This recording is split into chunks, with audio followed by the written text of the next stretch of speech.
Welcome to the Deskbound Therapy Podcast, hosted by David London. David is a posture and mobility expert, yoga teacher, and certified online trainer. This podcast is about empowering deskbound professionals, how to live their healthiest life, and move pain-free. Now, let's dive into this episode.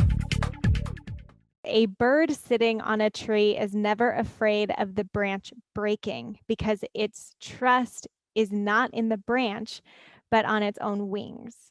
What is up, guys? Welcome back to episode 44 of the Deskbound Therapy Podcast. Today, I have an incredible guest with me, Doc Jen Fit, aka Dr. Jen Faboni. She is super awesome. She is a physical therapist who I've been following on Instagram for, quite some time, probably since I started my page. And it's cool to kind of see you, grow your business and kind of grow your following. I remember before you had your program and you were just kind of doing those mobility challenges, and I thought that's cool. So it's great we're able to connect today.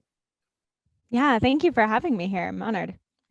Yeah, it's definitely great to have you. And I know for the listeners out there, when we're done this episode, definitely check out her podcast as well. It's got some great information. Thank you. So why don't we start, just for the people who aren't following you, how you got started with, your own fitness journey and, how that turned into becoming, a physical therapist. Yeah, I mean, man, I have always found interest in the body and movement. I was a gymnast for 9 years, and then I started coaching gymnastics after that. I started teaching Pilates, and there was always this hunger to understand the body more. Like, why am I taping an ankle? Why am I modifying around pain? And what does this actually mean? Am I really helping? What more could I be doing? And I also loved biology and anatomy and phys. And so I just knew that I was going to go into kinesiology. That was my only knowing going into college, was that I loved the study of human movement. But beyond that, I didn't know really where I was going to go until I started interning at a physical therapy clinic. And that's when I was able to see, physical therapists who could look at movement pattern and start to figure things out in their mind, or watch and feel movement. And I'm like, what are they feeling for? What are they looking at? And it was just like that drive of being fascinated how a physical therapist really walked someone through their journey, and the ability to be able to walk along that journey, I think, was super cool. Because what I saw in a hospital setting, at least with doctors, it's like they come in, here's your thing, and then you're out. And in the process of walking someone through their journey wasn't really there, but I saw it being able to get someone to their goals, seeing them along their path as a physical therapist. It was just something that I found fascinating and I really wanted to lean into.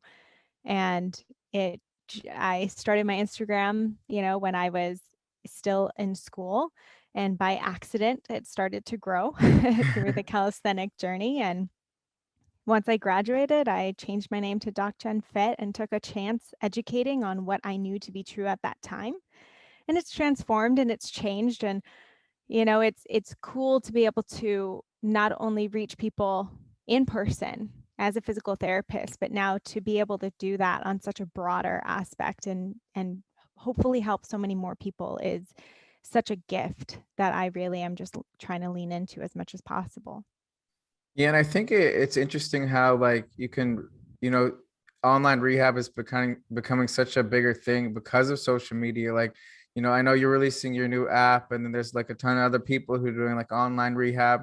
And I think it's good though, because it's helping disassociate, because people think, fitness and physical therapy are different things, but I feel like it's helping to increase the awareness that, a physical therapist can help you through it, just like you said, through the journey, through whether it's, for your fitness goals, or in your case, just, you're wanting to help people move better. Yeah, I mean, that we should have that mindset of physical therapy. Unfortunately, what a lot of people think of physical therapy is someone touches me and someone's fixing me. However, our prescription as physical therapists, doctors of physical therapy, is we prescribe exercise. We prescribe movement.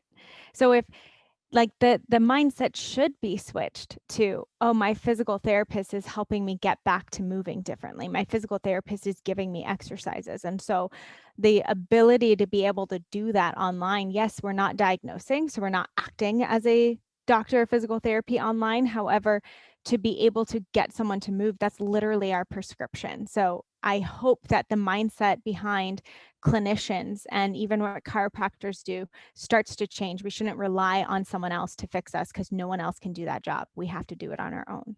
Do you feel like there's a time and place for those hands-on things? Because I know personally, like I got started in a similar manner. Like I was also doing gymnastics and I had a pretty bad shoulder injury. And I went to one physical therapist who was like, you're smart, you know how to exercise, just do whatever. He didn't really give me exercises. He just kind of like did some stuff and I would come back every week. But like you said, I could do whatever. And I got injured. And then, that's what kind of inspired me to kind of just, I've chatted with, tons of physical therapists online. And throughout that period, I was always kind of figuring out for myself. And then I decided that I was going to, do this as a living. And I'm in my last month of school here in Canada. So I'll be done my master's in November 26th, which is pretty exciting. But it's cool to see like the transition. Like I always started, in that fitness space because I wanted to first fix myself. And it's cool to see I'm able to, help other people through, my own personal injuries. Cause I've had, I've had a lot. Are there any like memorable injuries you had from gymnastics or anything that's taught you like a lot of lessons that you kind of use to today? Yeah, I mean, I think pain is a part of the human experience, and it's the fact is we're not going to prevent pain and injury. We can't necessarily do that. We can't promise that through any exercise prescription. We can promise that we're going to help to raise awareness and hopefully get you to move a little bit more, but we can't promise that you're never going to get injured and you're never going to have pain. That's not the goal. That's part of the process. And that's what I like to hope to keep shifting people out of, like the mindset of pain isn't bad. It's its own awareness tool. It tells us, hey, something gets to change.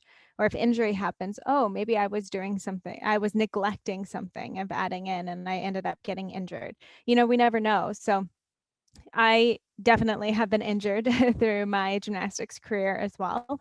Luckily, not anything like too severe, but it's always something that I'm continuously learning about and continuing to learn my body. It's an ever-changing just experience of understanding. I'm not at this place where I'm like, I understand it all and my body is perfect. Like that's not the goal. Again, it's continued exploration, it's continued movement, it's continued learning about your body. So it's an ever-going journey, and I hope people get that. But the thing that really kind of lit it up for me, I would say, is when I was going through school and we had an opportunity to work with individuals who either were born with cerebral palsy, or maybe they have amputated legs or amputated limbs, and yet they're doing incredible things and they're moving their bodies and just taking charge of what they have the ability to do, rather than saying, oh, I don't have this anymore, oh, I can't do this. They're only focusing on what can I do and what are the steps I can do to do even more independently. And I found that so dang inspiring, because what I felt that a lot of able-bodied people were doing were focusing on what they don't have or focusing on what they can't do, rather than focusing on like, no, your body is able to adapt and change in so many brilliant ways. So let's just focus on what you can do and get you and see where it goes. And so my goal, my drive has come not from my own injuries actually, but out of the trying to get people back into seeing their bodies in a different way, trying to get them to change their perspective of their body and start to explore in a way that's going to create lifelong habits. Yeah, and I think the whole idea of movement exploration is like really key for the people listening who are like, because a lot of people I work with are, they're stuck at the desk and they want to move better. And I think you bring up a good point is, if you're any, pain or discomfort while you're working, you can use that to expand your awareness and just start moving more instead of seeing it as a negative, right? Because if we use that as a tool for them to, learn about their bodies, it can be actually more empowering than be like, I'm in pain, I don't want to do anything today, versus like, going into trying to do some form of movement could be really, really good for them. Yeah, definitely. So I'm curious, what your day-to-day self-care routine looks like and how you take care of your body on a daily basis. 'Cause I know you do, mobility and foam rolling, and you're pretty active in the workouts. I'm curious, what your day-to-day or your weekly kind of routine is, because it's so important, like self-care, like especially like working at the clinic now. I noticed it being pretty hard on my body, and I'm having to do even more to kind of take care of myself. Definitely. I think it changes based on the state that you're in. And for me right now, I'm in a state that my husband and I have been traveling since May. So now we're chatting on the podcast. It's October. So I've had zero consistency in the place that I've been, or the gym environment, or anything. So I've had to adapt to different types of workouts, different types of routines, and different types of self-care, and what that really means and looks like. And I hope that, people can hear this and be like, oh, it doesn't have to be the same thing over and over again. It can always change based on where you're at. And with that, I also, my number one self-care tip for myself is grace. Like, if I didn't get to a workout today, that's okay. Grace, compassion, like, life happens and we're busy, and stuff changes. If I can't do mobility every day, I mean, people look at me and assume mobility is my number one, but sometimes I don't keep up on the things that I should be doing myself, and I'm not always as consistent as I know I can be. So again, grace in the journey. It's continuing to come back to, what am I neglecting? What can I add in? What is not working well? What feels tight and restricted? How can I start to address that more? And so it's ever evolving, it's ever changing. I love to try to do a little bit of mobility every single morning. So even if it's just a couple stretches, even if it's just using breath through some active movement, I love to start my day by getting in, opening up my body. I love to also end a workout that way. It just helps to like finish out the workout, and my body feels so complete if I did just 5 minutes of mobility, and it feels so good. Also, movement. If I go over 3 days without a workout, any kind of workout, whether it's running or a hit or a gym lift, like, I don't feel good mentally. I start to feel fatigued. I start to feel angry and grumpy and moody. Movement for me is beyond just the physical, and it's so mental for me and how I carry myself day to day. And outside of that, it's just continuing to look at, what am I neglecting? We're not traveling with a foam roller. I don't think that you have to have tools in order to feel something different. I think you can use your breath, your body in so many amazing ways. However, yeah, sometimes when I'm home, I do like hopping on a foam roller and just getting to melt and relax into different places. Through the travel, it's continued to remind me that there's no one way to do or address the body. There's no one thing that you have to do or you should be doing. It's continuing to adapt to your environment and bring in tools that you can use to create a different stimulation or create a different feeling. It's actually really interesting how you're not so hard on yourself, because a lot of people think you need to be perfect with things, and even myself too. Like, I advocate, to a lot of my clients to, if you're going to be busy all day, to do a bit of mobility in the morning. But even myself, some days I'll have to be, at the clinic for 8 or 9, and I'll just do like just one cat cow, and I'll be like, at least I did something. And one area feels good, or some days I'll just lean back on a roller, and that's what I have time for. But it's, I think, just maybe doing the one thing that feels best for you, or just like not being hard on yourself. Even like, I forgot to meditate the last week because I've been working earlier, and and I started again today. And I think that's like the key, is like, even for like someone trying to lose weight or build muscles, just like remember that we still have to like be happy and live our life. And you know there's always so much we can do, and sometimes it just, you don't have the mental capacity for it. But I definitely agree, though, like, I have some past injuries, and if I don't do something towards it, or exercise, 3 days is like that point where I'm like, all right, I got to do something. My body's kicking me in the ass here. Yeah, and it's that listening ability. Like, what is my body needing? What is it saying to me? And sometimes the feeling is a little bit different. Like, I don't feel like working out. I feel very tired. However, my body feels really tight, and I know I need to do something. And so it's that ability to really get clear, tune in, and and do the thing that you know is going to make you feel better. Like there's this, saying, as I went through some personal development programs of be, do, have, and you want to be, who do you want to be in order to have things?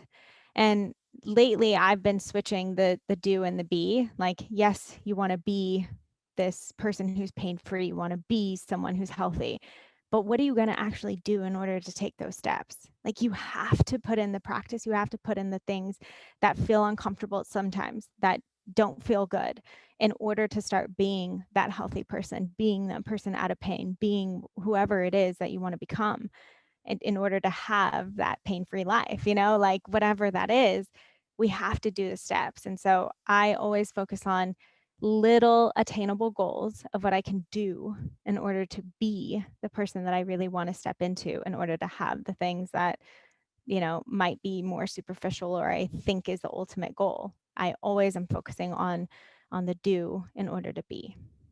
That's a pretty interesting kind of way to put it, because it's really not about, just, going through the routine and just, doing things, but you don't want to, but you're also thinking about, you're being more introspective and thinking about, how your body's going to feel in the future if you do something when you're on the mood, or, how good it feels after you kind of do mobility. And I feel like that kind of relates to a question I get asked a lot of the people in my program. They'll still have the program and they'll just be like, I just have trouble getting into the habit of doing mobility. I know it's only 5 minutes here and there. And he's like, I know the benefits, but I've been struggling so long with habits and routines. And he's like, what? And this one client, he was like, what should I do? And I'm just like, just I recommended that he just did one thing every day and got consistent with that instead of doing the whole routine. But I'm curious what you would recommend for someone who wants to, focus on their posture and, make that habit, start to happen in their lifestyle. That I think exactly what you said is so true. I always look at the patient's day and say, what is it that we can easily slip in and add into your day that you can start to make it consistent?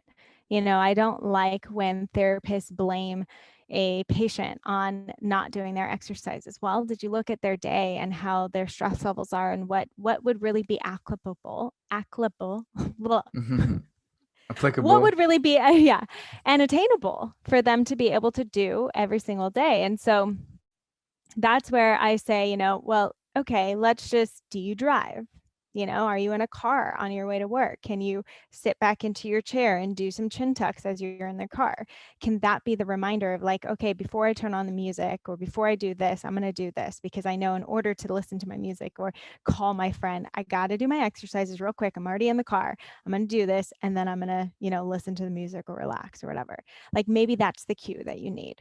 Or as you sit down, you have a timer that goes off at your desk every hour that you're like, okay, let me just do some quick rotations in my chair, and then I'm going to get back to whatever it is. Like, how can I help you to find ways to add these little tiny pieces of movement? And this is like where I go back to the analogy as well of like brushing your teeth. And we don't brush our teeth for an hour every day expecting something, but we also don't do it for an hour once a week and expect to never have cavities or to take care of our teeth. We do little 2-minute bits twice a day at least, right? And so how can I do little 2-minute bits twice a day in order to create long-term health within my body? Because it's these little things that are really going to make the big difference in a lifelong span of what we're trying to achieve. So I always like, how can we make it smaller? How can we make it more doable? How can we add it in instead of having to take something away in order to add it in? Like, how can we just slip it right into what you're already doing? Yeah, because then it's coming more into more, more towards lifestyle design than it is like, here's an hour yoga class and you got to do it every day. And initially, when I was first, injured myself, I thought it was because I wasn't stretching enough. So I ended up, be like, and I got myself kind of so stressed out to the point where if I didn't, do an hour of stretching every day, like things just tended to start hurting more. And I feel like maybe you can talk towards, how stress and pain are related. I mean, that's everything. And one of the reasons that I really appreciated and loved going off on my own and leaving the clinic is because I had the time to actually devote to talking to clients one-on-one for an hour or an hour and a half. And a lot of times I would have clients that start crying on my table, and not because of the pain that I'm inflicting on them, but really because of the space that we're creating and the stories that are opening up and what's happening in life. I allow the space for someone to actually start to release. And like when we release our emotions, when we release our attention, we actually release the tension that's happening within our body. And that sounds really woo-woo, but however, if we think about it on a very superficial, easy to understand level, if a bear is chasing you or you get scared of something, you go, and you take a really deep inhale, and your arms tend to get really close and tight to your body. And so what this does is it's increasing our sympathetic stress and state, which is needed and necessary for our body in times of stress.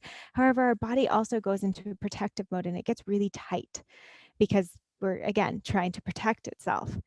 But in, say, looking at a sunset or getting a massage, like all of a sudden there's this deep exhale, there's this relaxation piece within the body without even having to think about it. You just look at a sunset. Who's usually stressed about that? Are you thinking about pain? Are you thinking about your job? Are you thinking about all these things?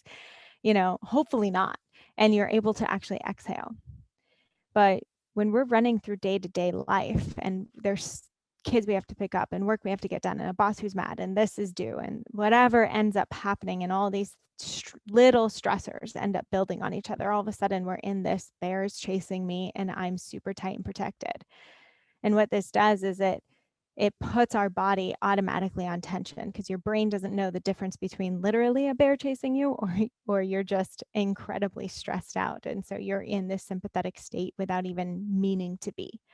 It's like the person who's going to get a massage or working with a therapist, and the therapist keeps saying, relax, relax, relax. And you're thinking, I am, but they can feel that you're not. And you don't even have awareness of how to relax in your body, because your body's already naturally in that tense state. And when we're in that tense state, not only is our body tighter, but we're also more sensitive to pain. We're not allowing fluids and movement to be as smooth or readily available within our body, which slows down our capacity to even send, we'll even get like the nerves to move through the tissue. Like we're putting inflammation and we're building everything up really tense and tight. So our feedback is just going to be a little bit more heightened. We're going to be a little bit more sensitive to pain.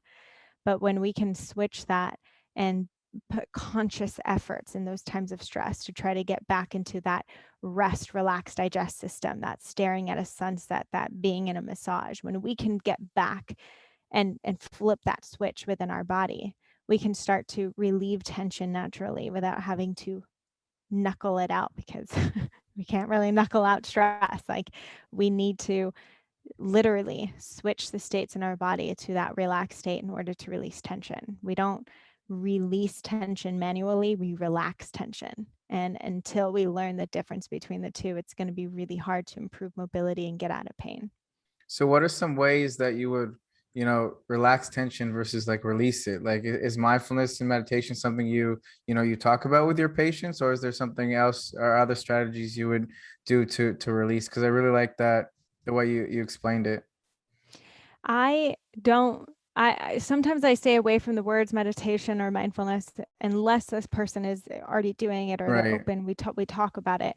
But a lot of times what that looks like to people, if you say that, is, oh, I need to sit in this perfect, cross-legged position and back straight and try to close my eyes and listen to this thing or clear my mind. And people don't get it. And all we're doing, especially if it's not comfortable for you to sit in a cross-legged position and have your back perfectly straight, you're putting more tension in the body when you're trying to relax the body. Like that is Right. so counterintuitive to what we're trying to create. So I usually start very basic. Again, when we were talking about like starting from like the very low end rather than going very high and aggressive. So I tell someone to be 5 minutes before you're going to fall asleep. Like you're already in bed. Can you find a comfortable position wherever that may be?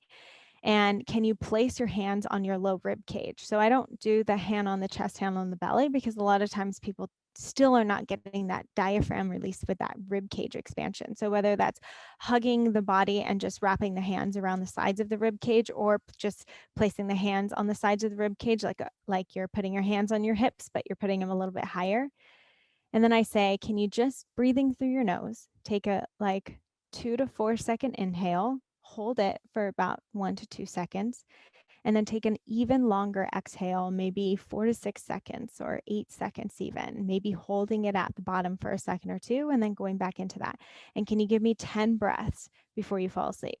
And what a lot of people experience is, one, they can fall asleep so much easier because now they're getting out of their day-to-day, they're focusing in on their body, and they're switching from that stress state to that parasympathetic rest, relax, digest state. So automatically we're shifting our body down in down regulation to be able to sleep. But what they also realize as well is that things are able to relax. And I've had someone do this on the table who's had battling years of back pain. And all of a sudden she starts crying because she's like, oh my God, my back pain is gone. And if your back pain or whatever pain you're experiencing can disappear just by how you're addressing the breath, then it's not just a movement pattern issue. It's not just let's change your biomechanics, let's add some core exercises. It's not just about movement then. If your pain is changing just based on how you switch your systems, then we know there's a stressor happening in the body as well that we have to address. And it doesn't have to be meditation, but it does have to be something where we're actively switching from that sympathetic to that parasympathetic. And how we do that is so important. And so I like to start just with 5 minutes or 10 breaths before you go to sleep. And then how can I now implement that in my day? Can I do that while I'm in traffic and driving and things get very stressful because you just need to be at the place and you want to get out of the car and whatever it may be. So how can I place one hand, keep one hand on the wheel still, but one hand at least on your rib cage, and feel that expansion laterally to the side, and then that slow exhale. Like, how can I start to implement this? If I'm getting really stressed out, my head is falling forward into my computer because there's so much I'm getting done. How can I sit back into my chair and give myself 5 breaths? Like, how can I start to implement this to create a different effect in my body? Deskbound Therapy, David London, great resource and great strength and conditioning coach that I've been working with for over about 2 years now. Specifically, these last 3 months during quarantine have been some within our program. I've noticed a big difference in improvement in the biggest things that we switched up. Obviously, during these times, we don't have a gym access or weight room access at the moment. What we did these last couple months was a calisthenics-based program, body weight program. And we definitely increased the mobility aspect of training. And just with what we have done, I've noticed a lot more of it being more functional and transitional to whether it be baseball or whether it be just movement overall as a human being, to where I actually am considering being more calisthenic based going forward into our next phases in our program. The thing is also, the things I got out of being calisthenics based is that more body awareness, actually more muscular endurance. Noticed that my mobility actually increased, which was a weakness of mine, especially in my hips. And when it comes to just, I guess, throwing or pitching or, baseball in general, an example would be upper body. So I've transitioned to more like push-ups and pull-ups and dips and muscle-ups or, rows. I use the EQs by Libre Fitness. They're the EQ bars. I believe you've probably seen some in some of my posts. And I'm still able to get pulling movements in, pushing movements in. We've even done like a plyometric power phase with these type of workouts, and I'm not feeling so tight in my upper body, and that's not only due to calisthenics, that's also due to the shoulder mobility routine that he's put me through, my hip mobility routine he's put me through, and some of the videos that I have posted. A lot of people have been giving me feedback that my hip rotation is actually a lot better in my delivery than past months before. My hinge patterns have increased, so just wanted to let you know, there's more to come in this training phase and going forward. Not saying that I'm against weight training or will never go back to it, but definitely from what I've experienced these last few months, calisthenics is definitely made a big impact, and I do recommend in some shape or form that some athletes or fitness enthusiasts or people who train in general incorporate that into their training. So I just want to give a shout out to David at Deskbound Therapy. Reach out to him if you're looking for a resource or wanting to get into some training. He's definitely somebody I recommend, and I've trusted these past 2 years. Thank you. Yeah, and it's pretty great that you focus on this with your clients, because a lot of other therapists I know don't really talk about relaxing and their nervous system as much. And I remember when I started following you in 2017, I remember you were promoting, it was like this yoga mat that kind of massages your back, and you were talking about how like you're down for anything that helps you get more parasympathetic. And I thought that was really cool at the time. And that's that was when I was just starting to do yoga and to teach classes like that. I thought it was cool. It's like I haven't seen anyone else talking about getting into that state before, which is, so I feel like it's something you've been actually practicing and preaching for a long time. It's not just something that she's just sharing with us today, but she's all about the relaxation for sure. Yeah. Another thing too that's interesting is like it's especially applicable if like you're working a desk job and you feel like and you do your workouts at night, right? Because we're go all day. We wake up, we have coffee, we get stimulated, we're working, we have a quick lunch break. Then you're just gonna go, your body's in that sympathetic state all day long. And if you don't really, release that tension before you go to bed, like they always say, there's that saying, trying to remember how it goes, is if you don't, release the tension and that stress from the workday at home, you're going to carry it with you and maybe even, spread it to other people, versus if you can just release that and not carry it with you, you'll feel like a different person. Oh yeah. I mean, that's everything. And I didn't realize how much I had an effect on the people around me as well until someone had to put it in perspective for me. So mine wasn't necessarily, it was more of how I talk to myself. And I think a lot of women go through this, and maybe men too. I'm not in that body, or I don't claim that. So for me, I speak more to the women, but I would talk very negatively about myself. And I would constantly, as I'm getting ready, tear myself down. Oh, this looks ugly. This is fat. This is this. This is that. Not needing validation from anyone else, but this was just a regular thing. If I looked at a picture with friends, it's like, oh, I look ugly. Let's do it again. Like that was immediately, or just being around my friends and being like, oh, I feel fat today. Like it was just something that us as women were readily like saying, not needing to be confirmed by anyone, or not needing compliments. Just this is how we would view ourselves, until someone pointed out, like, you creating a really negative environment around just by you saying that about yourself. And it took me a minute to take a step back and say, like what I say to myself affects other people around me. That's huge. And so it was then starting to say, okay, how can I shift this within myself? And how can I ask for support and accountability from those around me? And I did that by writing 2 to 3 things I loved about myself every day, which was a little hard in the beginning. And then also asking for support from people around me, of like even friends and family, and saying, if I say something negative about myself, would it be okay if you caught me and made me reverse that?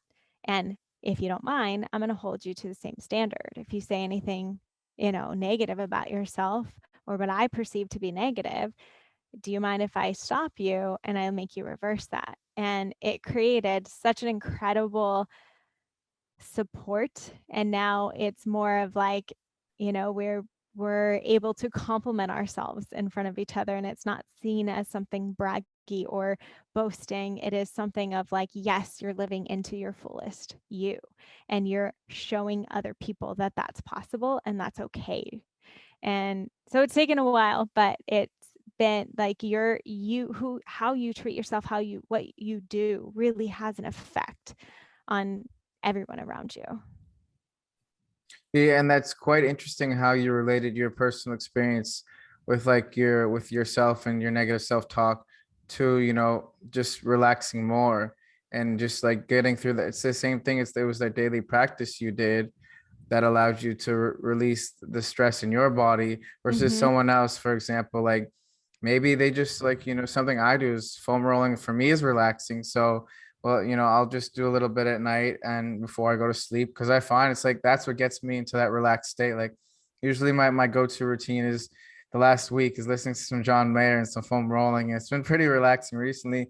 And other days it's listening to heavy metal and stretching. It just depends like what Yeah. works for you. Like Yeah. it's about finding that routine. Like I find like noisy things like that because I really enjoy that type of music is relaxing for me, but for you that might make you more sympathetic. But it's that's the thing is like when it comes to your fitness too, everything can be personalized. Like you don't need to to go to the gym 6 days a week just because everyone else is, or you don't need to to do mobility every day, but you need to find what works for you in terms of taking care of your body. And that's something that's taken me a while. Like I still like I'm at the point where I've been working out for a long time and I've done calisthenics and I've done training and I'm just trying to find what kind of feels good for me. Like I still have my goals, but I'm trying to more so go when my body actually feels like training. At the same time, also not like making so many excuses, but I'm like, all right, my body feels like I can push it harder today. Or, Yeah. I just need a little bit of mobility, or I just need like some, like yesterday, I wanted to do a leg day. My old leg injury was bugging me. So I just took the day, chilled a bit. Today it was fine. I hit the gym and it was great. And I start to know like if you push yourself, I find when you really don't want it, that's when you tend to get stressed out, and that's when you tend to not have good workouts. So it's Yeah. really about, at least for like everyone has, and your routine can change, and it's cool that you've been traveling since May, and I'm sure like like the gyms may not be available, but I'm sure like right now you're sitting in a good good position that can be some you got your legs crossed or whatever that can be your mobility there, and it's pretty cool because I'm gonna be traveling in a week or so, and it's like, you know, as long as I at the very least walk every day, then I know I'll feel good. Exactly. It's definitely changed up at wherever I am. Some places there's gym access or weights, and then some places there's not. So I've adapted to doing sprints up a hill for like my workout, and then finding a ledge to do some exercises on or something. But it's it changes, and that's okay. And there's definitely times when I'm like, oh my God, I really miss just having a barbell. Or I miss just having weights sometimes. And then and it changes, and being okay with that adaptability and finding what works for you, I think is so key. It doesn't have to be a crazy hit workout. It doesn't have to be CrossFit in order to gain strength. It can be Pilates. It can be yoga. It can be something that you actually enjoy. And now I do recommend, if you're only doing yoga, well, let's lift a little weight. If you're only doing CrossFit, let's do a little bit more mobility or stabilization. Let's tap into Pilates. Like let's explore other things that your body doesn't know. I do think that it's important to continue to build that awareness within your body and not get stuck. However, it doesn't have to be one thing all the time. And it doesn't have to, it's not about being perfect. It's about moving through life and continuing to explore and move. That's it. Like we just got to keep moving. What are some like key things you focus on in your program? I know your mobility method is in different modules, but do you kind of like teach people about like finding the routine that works for them and making sure that that like they're like we said like they're not stressing out and doing it every day. Like is there a way that you've or like a framework that you've used to make it easier for people to implement?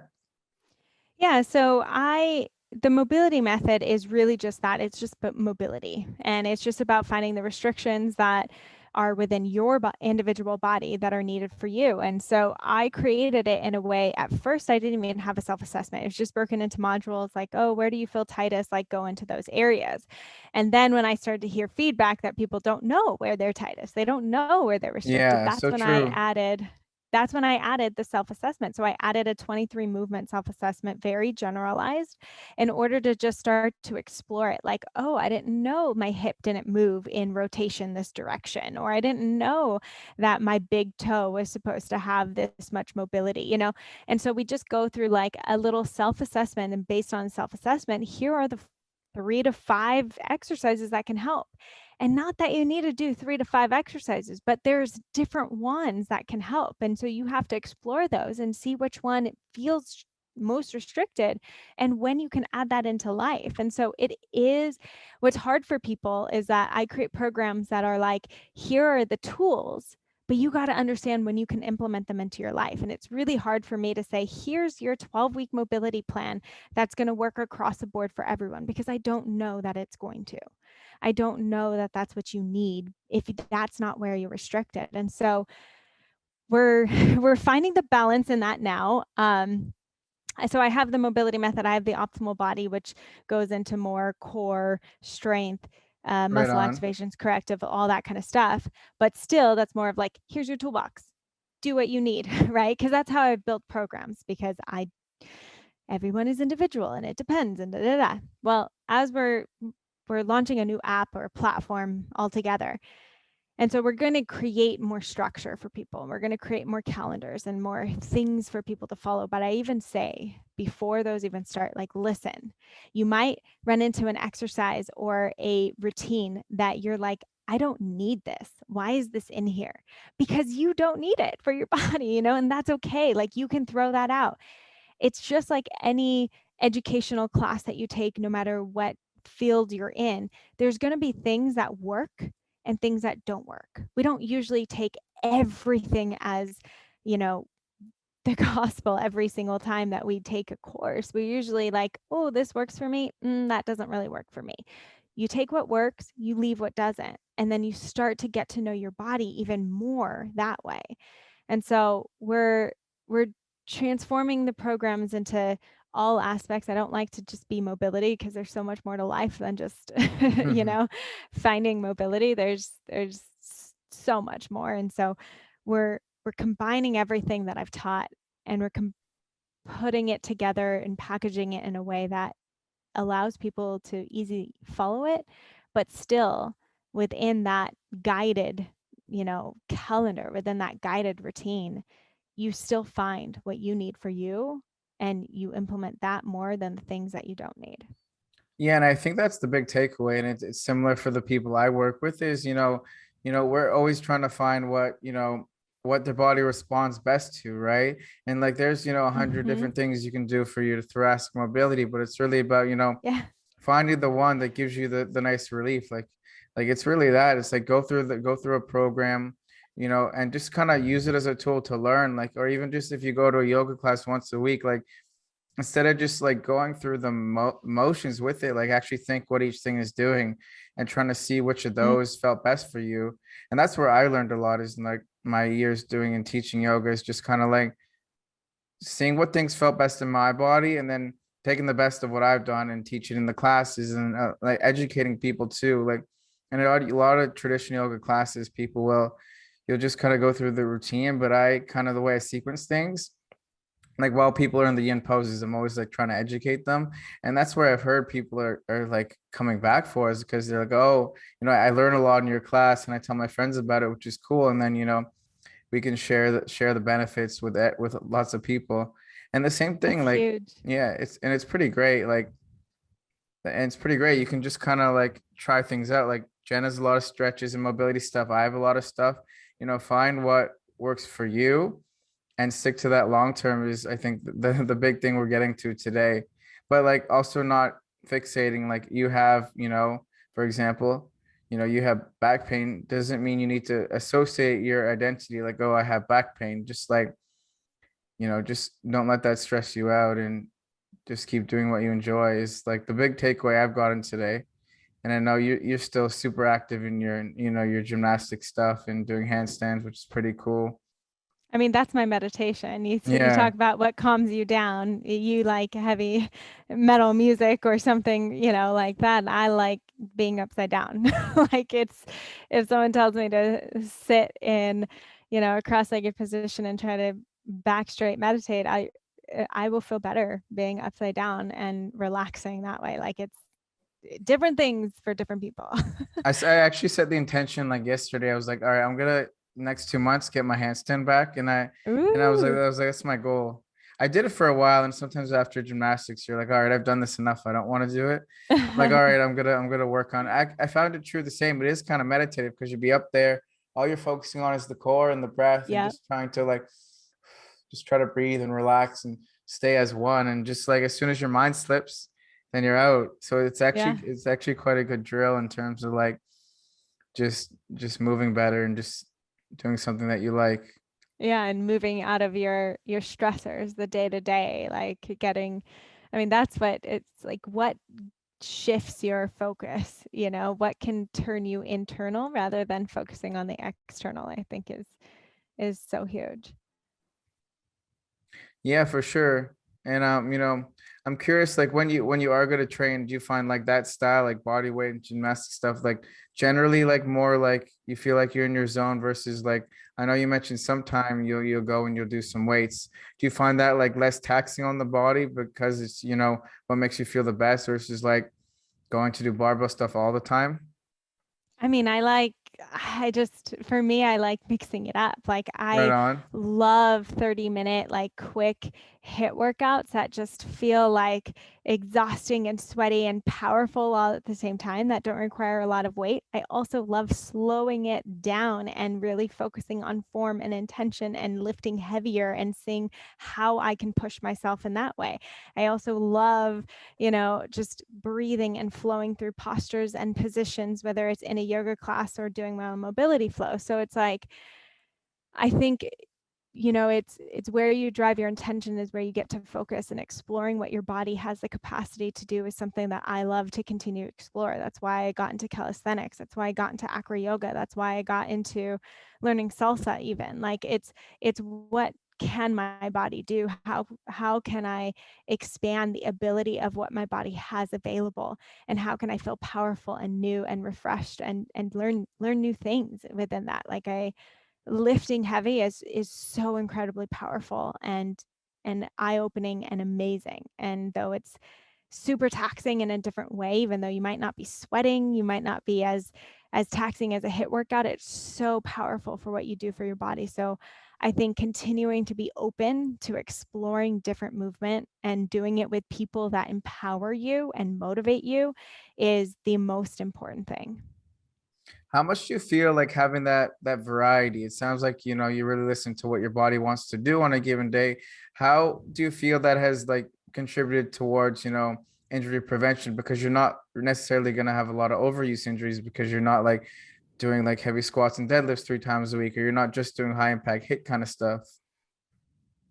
I mean, hopefully it's just continuing to always raise awareness. Like, no matter, even if I'm in a stage where I'm lifting more or I'm doing more hit or I'm doing more running, like, how can I continue to listen to my body's capacity within those limits? Like, maybe I'm not always pushing it heavier and heavier. Maybe I'm not always trying to be the fastest or get the circuit done, or get more reps within a hit. Or maybe I'm not, or maybe I'm adding more things that pay attention to my Achilles, my feet, my calves as I'm doing more running. So it's like, it's just continuing to raise that awareness. We don't know what we need until we begin to raise awareness. And that's the beauty of working with physical therapists, with fitness professionals, with someone who's going to point out the things that you wouldn't know yourself. And I think that's what brings that brilliance, and what we can do as physical therapists or chiropractors is we allow people to gain access into their body in a way that they didn't know before. And if we can provide that for someone, rather than being the God that fixes everything, no, if we can be the facilitators, if we can be the guide to open someone up in ways that they've never seen within their body, then we're going to create way better long-term success for what they have available. And no matter what movement pattern they're in or loving or doing, they get to continue to be like, oh, that feels a little weird. I know what I can do because someone has taught me like this. If this is feeling like a lot, I can shift it like this. If this is feeling, really tight, I can shift and add this in. Like, that's the brilliance of what we as clinicians can provide people. Yeah, I feel like we really just want people to know as much as we know about the body so they can, feel empowered for life. Like I try to like teach all my clients like the benefit of what they're doing and why they're doing exercise and how it's going to contribute to their training or how it's going to help them feel better when they're working. And I feel like that's the goal, is just like we're out there every day, we're posting and we're educating. I feel like that's really what it's about. It's not just like giving someone, you know, the solution right away, but it's working with them to understand their issues. And then, not saying this like what they're doing is right or wrong, or like that they shouldn't be doing anything, but it's like helping them understand like how the body works, just like you said, like how the joints are supposed to move. Like even just as simple as showing someone all the movements of the shoulder. Like it doesn't need to be complicated. And I think that's what's so cool about physical therapy, is like you can really blend everything together. Yeah. I think it shouldn't be complicated. If you're confused or you don't understand why you're adding something into your routine, or you've been instructed to do something, ask why. The more you understand it, the more you'll understand why it's important to implement it, and how effective that will be within your life. Like, don't be afraid to ask questions, to ask why, and you should have an answer to those questions as to why they're important and why they should be implemented. Yeah, I got another important question. I know we didn't talk today too much about posture, but I was just wondering, what are some of, your best tips for, desk bound athletes who, are struggling with their posture? My number one thing is the best posture is the next posture. And so you've probably been staring at me as well. Like, I've been moving Yeah. my legs and moving my body Yeah, I've the been entire moving time around too a little bit. because it feels good. It's so hard for me to be in one posture all day long. And the more we try to perfect a posture, the more we try to get into the perfect posture, whatever quote unquote we think that's supposed to be, sometimes we end up turning things on more. We end up tensing more muscles because we're like, shoulders back and down, chin tucked, this perfect. And we end up trying to force this posture that feels very foreign within the body. And so all of a sudden we're turning on muscles that shouldn't be turned on. If you're sitting, sit. We should be supported. And yes, there's ways to move within that or set up the chair or the desk in a way that can promote a better effect for your individual body. But ultimately, like, we don't want to stay in one position or posture for an extended period of time, which I would say is over an hour. Like, if you're sitting over an hour, how can you at least stand, rotate, switch, bend over, do something different, and then go back to your seat? Like, we have to be getting out of those positions more often. That's going to promote better long-term health. You don't want to be standing all day. You don't want to be sitting all day. A lot of times as well, with access to working at home now for a lot of people, I don't just sit at my desk. I will lay on the floor as well. I'll lay on my stomach until my elbows start to be affected by it. I'll sit at my coffee table so that I'm in crisscross applesauce and pounding away at my computer, and then I'll stand and then I'll sit. And like, I think the brilliance of what has opened up from working from home is that you don't have to be stuck to a desk. So have the opportunity and take it to be able to move into different positions and postures.